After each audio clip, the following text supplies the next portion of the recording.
Yesterday was a tough day. I climbed 2,000 metres up Monte Grappa with average gradients of about 10%, which is incredibly steep, and I did it about 2 o'clock in the afternoon. And that route up the mountain is south facing, so it was 40 degree heat, and I had to stop several times. When I was at the bottom of the mountain, I loaded up my bag and filled all my bottles and was well stocked, and I barely got halfway and I was completely empty. I was just sweating buckets, and it was so difficult to stay cool.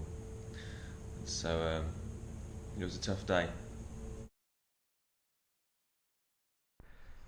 I'm sweating profusely.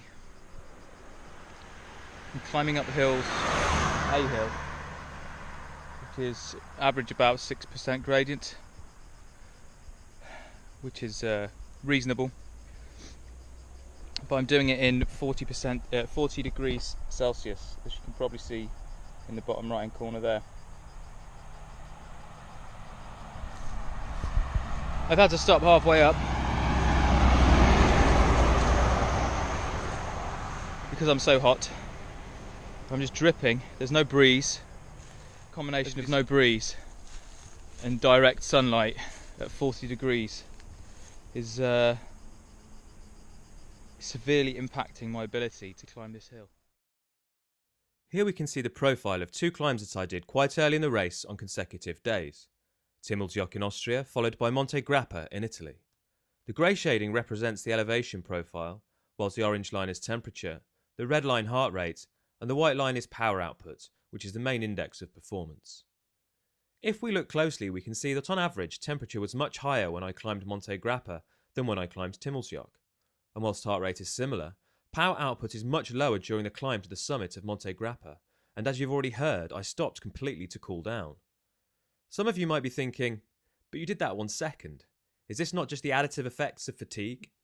And whilst that may be an important point to consider, if we then compare Monte Grappa with another huge climb that I did even later in the race, the Transfer-Garrison Highway, we can see that my performance was far improved and the average temperature was much lower. In fact, if we plot temperature against power for all of the long climbs that I did, there is a clear negative correlation. That is, as temperature increases, power output decreases. However, high temperature does not necessarily prevent high performance, as evidenced by this outlier in red. But be warned, there may be severe consequences for such efforts. I've just bivvied on some pine cones for a couple of hours, so I couldn't cycle anymore. My legs just stopped working. I was getting irritable. My feet hurt, so I was undoing my shoes more and more until they were almost off my feet. I took my jersey off because it was just feeling so restrictive. I just think it's a consequence of cycling all day in the heat and not being able to get cool.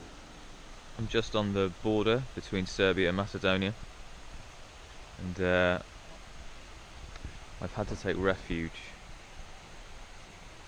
in this stream, around the stream, since it was yet again unbearable 40 degree heat whilst I was climbing up a hill, which is something I did yesterday as well. I think I've actually suffered as a consequence. One thing that I've been doing to try and combat the effects of heat is by, whenever I stop at these service stations, which is quite frequent, is just to wet my jersey.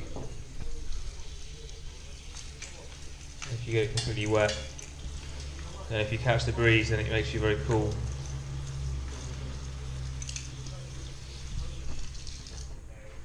Hopefully it'll work this time as well. I'm not far from starting a descent, so it should make me nice and cool after having overheated for about 2 hours.